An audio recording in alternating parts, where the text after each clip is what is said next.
Урматтуу тарыхчылар, изгөөчү археологдор менен этнографтар, жаңы жылдын астында сиздерди куттуктап, жаңы жылыңыздар менен ошо менен бирге сиздерге чоң сүйүнчү жаңылык айткым келип турат.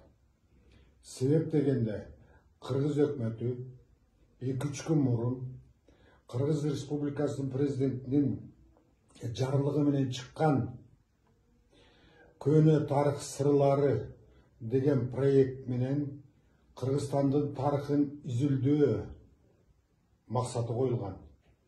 Ал негизги археологиялык жана этнографиялык изилдөөлөр болчу.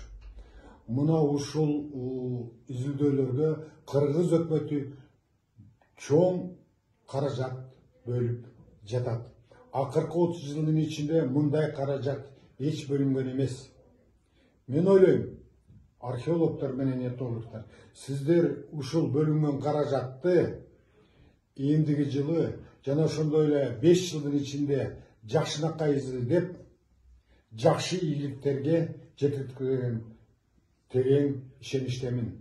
Ошо менен бирге Кыргыз өкмөтүнө археология жана этнография илимине көңүл бөлгөндүгү үчүн чоң ыраазычылык билдирип, биз сиздердин берген каражаттарды актап жана Кыргызстандын байыркы жана орто мезгилин терең изилдеп, жалпы элге жеткиребиз деген терең ишеничтемин.